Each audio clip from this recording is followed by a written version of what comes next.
Hey guys, what's going on? It is Ash here coming at you today, sharing and highlighting some of your favorite decks that you share with me on Twitter. So these are the 3 decks we're going to be using in today's episode. Shout out to all the people who shared their decks with me on Twitter. I got over 200 screenshots of decks that you guys prefer and that you wanted me to test out. So I'm going to pick 3 of them today that I thought were kind of interesting, and we're just going to play a few matches. We'll play 2 matches with each. We're going to start out with this one that's essentially a Trifecta deck. It has the Goblin Hut, though, and the Bomb Tower, 2 cards that you don't really see right now in the Trifecta, so I figured we could try this deck out. It looked kind of interesting, and the idea behind this episode isn't to say that these are the best decks right now and you should all run out and try them, but just to have some fun using decks that you guys said, at least, that you had a lot of success with. So what we're going to do is start out with the Goblin Hut here. By the way, guys, before I get too ahead of myself, just because the response was so overwhelming from you guys, what I want to do here, I'm getting the Valkyrie down right now, trying to take out some of these Spirit Goblins in the back. Gonna have to use a zap there. I'm gonna try to get the Trifecta on the board. Unfortunately, my Valkyrie just goes down there. But what I'm gonna do is at the end of this episode, no fast forwarding, guys, no fast forwarding, but at the end of this video, I'm gonna screenshot about half a dozen to 10 different decks that were also submitted if you guys want to give some of them a try too. Again, I asked for people's absolute favorite decks, and what we're gonna do is just share as many as possible. And I will make this a series. I do want to share.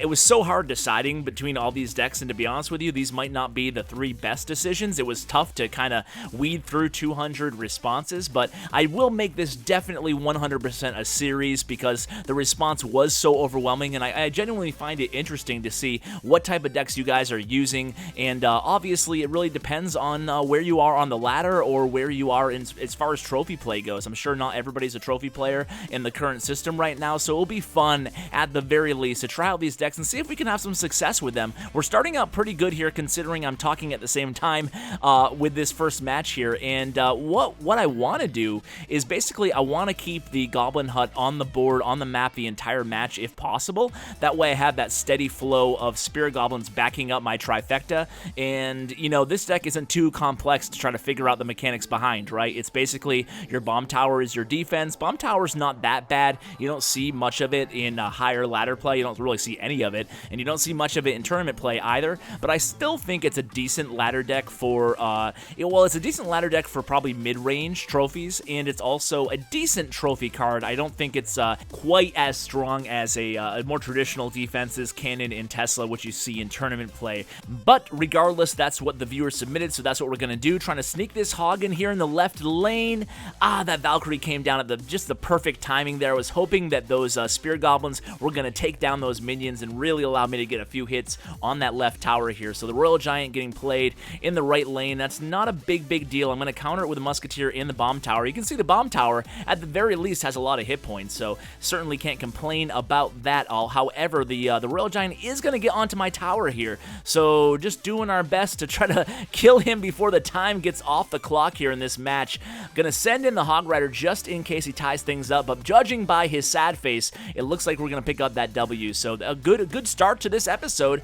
I gotta say, I kind of liked the deck. It wasn't too bad. I mean, it's a very simple deck to grasp. There's nothing confusing or nothing that requires certainly dozens and dozens of matches with the deck before you can get a handle on it. So this is it. If you guys want to copy it, it's a solid deck. We're going to go ahead and not make any changes and just hop right back in here, guys, because to be honest with you, I can't think of, other than the obvious changes, just to turn it into a more classic Trifecta, I can't think of any obvious changes. The Goblin Hut and obviously the Bomb Tower are the 2 cards, as I mentioned before, that are typically not in a normal Trifecta deck, at least that I usually see. It's not to say that someone out there certainly hasn't played them before. So let's just go ahead and play a Valkyrie here, try to distract this mini P.E.K.K.A. That was not a very profitable first push for me in that right lane, but it doesn't look like he's going to get much profit on his counter push either. So we're just going to kind of reload here. We're going to wait to see what he does. I anticipate playing the Goblin Hut again, try to keep this Goblin Hut alive, and I'll be honest with you, not one thing I'm not 100% sure on with this deck is where exactly I should be playing this Goblin Hut here. I want to keep it a safe distance away from where I'm going to be putting my Bomb Tower, so that's why I'm playing it right now behind that tower, especially because it doesn't look like he has a miner to sneak in there and target it. So he's playing another Royal Giant deck, so back-to-back Royal Giant decks here. I don't know, guys. I think that there might be some balance changes coming up. We'll have to see if the Royal Giant is or is not touched, but I know it's definitely the most hated card out there in the game. YouTube tells me that all the time because I see the most hated cards, the most hated cards, the most hated cards video almost every day in my feed, and certainly every one of those videos highlights in some way the Royal Giant in their top list of most hated cards in the game. So, meanwhile, I'm getting absolutely wrecked here. I'm going to drop the Valkyrie right in the middle, and I should actually be able to defend here. You can see Valkyrie takes a few hits there, unfortunately, but you can see he didn't really touch my tower at all there. Thankfully, the Spirit Goblin's playing a little defense for me. Actually, the Goblin Hut is fitting in pretty nicely in this deck. I can't lie, guys. It's actually defending well, and obviously it really helps out the pushes on these Hog when I try to sneak the Hog Rider in there. So, not too worried about his Elixir Collector over there. And meanwhile, you see my Spirit Goblins just one hit at a time here, just chipping away at that right tower. I'm going to drop a Poison here. Might not be the smartest play in the world, but I'll get some hit points more off that tower there. And you know what? Now, in hindsight, I shouldn't have played that Poison. That was a bad play by yours truly. Let's just go ahead and let this Musketeer do some work here. Fireball, not a very profitable Fireball on his part. However, he did hit my tower, continuing to play this chip away game at this point. He's there, Johnny on the spot, countering my Hog Rider, but I do get a hit in on that right tower. This time, I think I was gonna Poison. Okay, not gonna Poison now. We're gonna build another Goblin Hut here, and then we'll just zap, buying some time for the Bomb Tower to take down some of these troops here. I gotta say, Bomb Tower pretty effective against the Royal Giant. I'm gonna sneak in a Hog Rider right now, by the way. Try to get this Hog Rider to that tower while the Royal Giant is still alive. He counters with a Wizard. Don't love that. I'm gonna zap. Hopefully, I can take it down right now. Okay, where is it? Where is it? Come on, Poison. Okay, there it is. It took a little bit longer than expected there, but 2-0 with this deck, so I gotta give props to, let me go ahead and, I forgot the guy's name, to be honest with you, because I'm recording this as I do it, but I'll overlay the deck again, and hopefully that will be a decent shout-out to the guy who shared this with me. So this next deck here, I'll overlay again who suggested this deck. Sorry, guys. But this next deck, I actually really wanted to play a Lumberjack deck. I'm not sure how this Lightning fits in with this deck. It feels like the Lightning might be a little bit out of place, and the Lumberjack, I do anticipate the Lumberjack getting a pretty significant buff, so I want to play more Lumberjack just to get a hang of him and get a better handle on the best way to play the Lumberjack. So that's what we're doing with this deck here. It's a kind of an unorthodox deck. Like I said, again, you don't typically see like a Furnace type deck with a Lumberjack, and I'm waiting for him to make the first move here, but I think I'm just going to drop the Furnace at this point. It doesn't seem like he's going to make the first move, and I'm not one for waiting till there's 1 minute left in the match to start playing, especially when I'm recording live. So what we're going to do is drop the Furnace and play things a little bit defensively here. I don't want to come out of the gate really aggressively because I don't really have anything super aggressive. So I'm going to use the Lightning here. I wasn't sure if I'd be able to kill that Valkyrie there behind the Giant, but I did take down the Wizard, and I took it down about half the hit points off that Giant, so I'm pretty happy with that Lightning spell. Got his troops off my tower, and I might get a hit here with this Mini P.E.K.K.A. Ooh, that was good bomber there. Good bomber placement. Of course, I'll take it down, but he was able to protect his tower as well. So interesting start here. I'm trying to figure out exactly where this Lumberjack fits into this deck, like how I can get a really good push going. At this point, I'm going to play the Musketeer, and then I'll probably reload this Furnace here and see what happens after that. So I might go ahead and, okay, we have a Giant coming. I'm going to put the Furnace in a place to distract the Giant, then play the Mini P.E.K.K.A.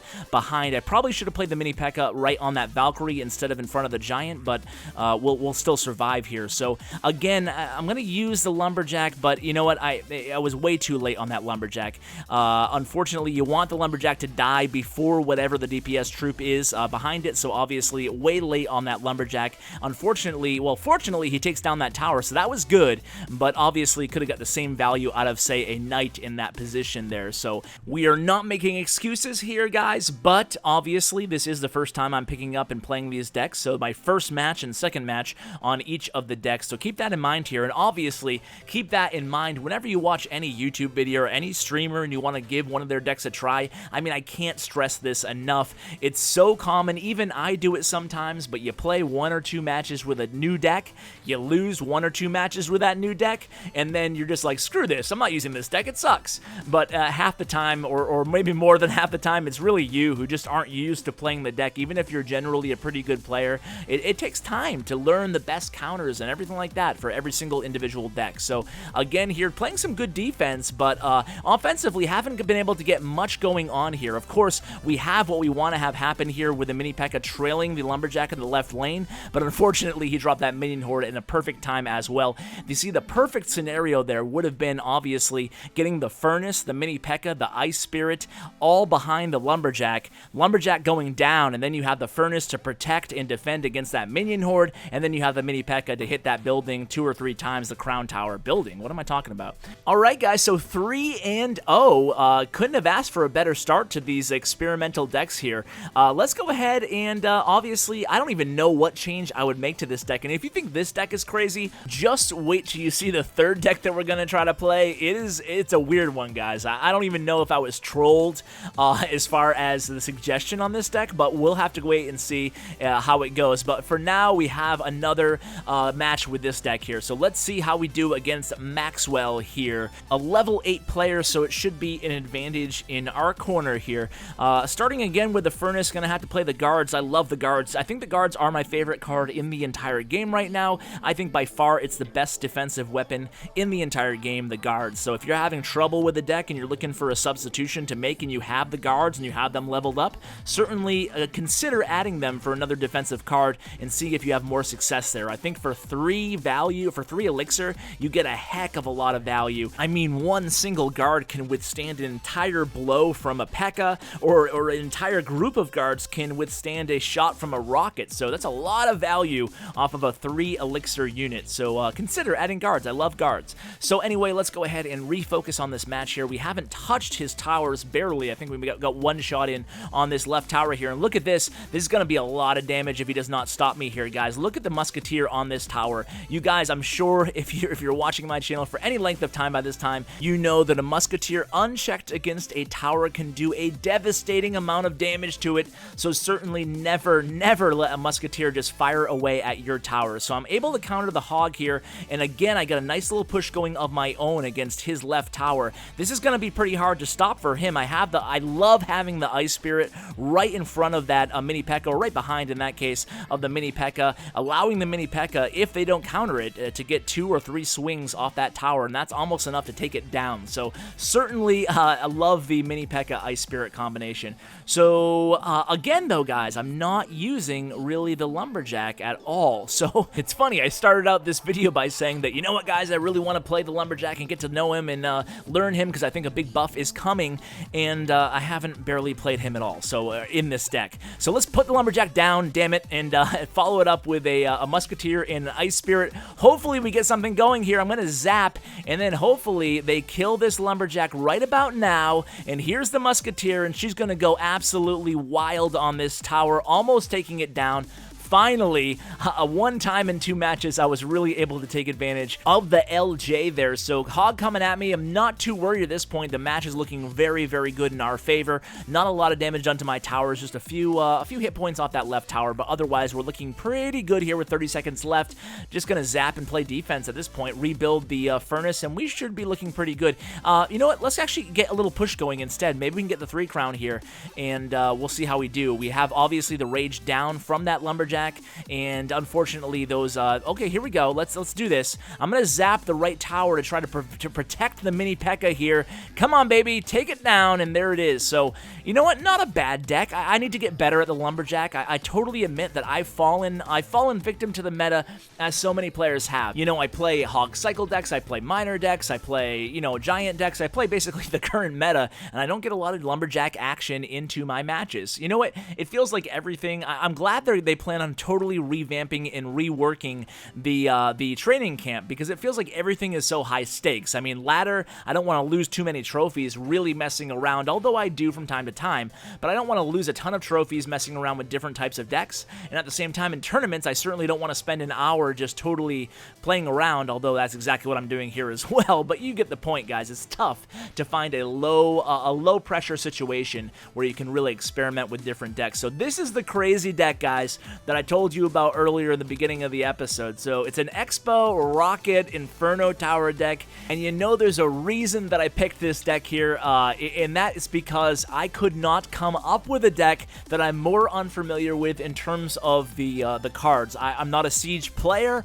and it's just very out of my wheelhouse, so that's why I chose it. Wanted to do something a little bit wacky and different for the third deck. Now, the person who submitted this deck, I told you, could have been trolling me here, but he said he actually finished really high in a tournament. Again, I'll overlay his comment after I go to edit this video, but basically what we're looking at this point is just a total vintage Siege deck with the rocket. Every type of cheese card that you can think of that fits into a Siege deck, obviously, is in this deck. So we'll see how we do. I'm obviously trying to get a setup going right now where I have the Inferno Tower protecting the xbow. Did a pretty poor job of that on my first xbow placement, but I'm sure we'll get better here. It will be interesting to see if Siege ever has a more popular or common place in the game than it does right now. Obviously, at the time of the first Helsinki tournament, wow, it feels like months and months ago. I think it was months ago, but it feels like a year ago, I guess is a better way to put it.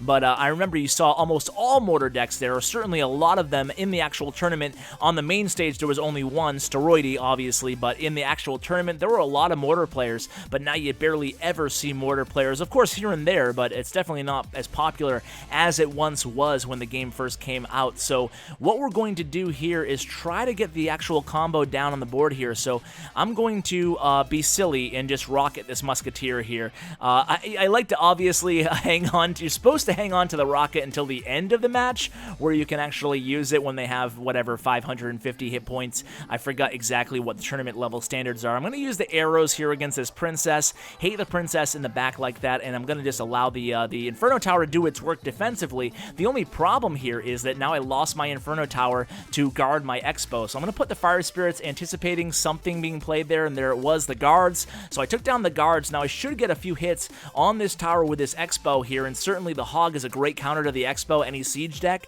but we're just going to go ahead and keep playing, keep spamming and cycling over to try to get this Inferno Tower on the board again. So again, I'm forced to play the Inferno Tower, not in the exact position that I want to play. Obviously, what you're trying to do is, and I'll do a better job on the next match either way here, but what we want to do is play the Inferno Tower a little bit up north towards the center of the map so we can protect our xbow. And look at that, guys. I thought I was actually looking pretty good because I only need to get the tower down to whatever, 600 hit points, but I lost. So that was a loss there using this deck, and I don't know, I don't even know where to begin as far as making changes. So this is kind of unraveling a little bit here. So much for our beautiful start to this episode, but we're going to try our best here, guys.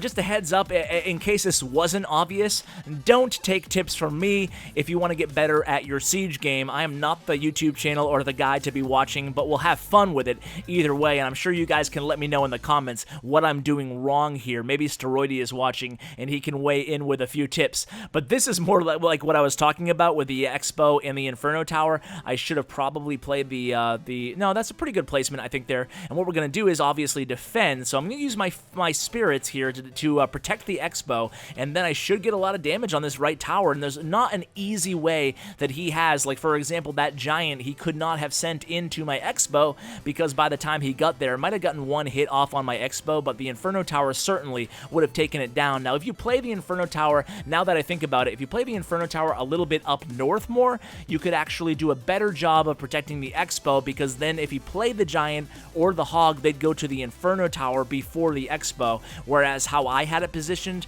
they would go to the xbow before the Inferno Tower, and that's not what you want to have happen. So I'm just going to counter these barbarians with the Valkyrie as soon as they make their way down. Might not even need to. Yeah, I'll go ahead and do it. Why not? So as we defend here, guys, what my thought process is just basically, I think I'm just going to go ahead and burn a rocket right here again. Make the same mistake that I chastised myself for making the first time. But he has 2 pumps up, so I don't want to take him for granted here at this point. But what I want to do is set up that xbow again in the left lane in just a second here, but I don't have my Inferno Tower ready, so let's see what he does. He certainly has the elixir advantage, at least I think he does at this point, but maybe not. So what are we going to do here? Let's wait.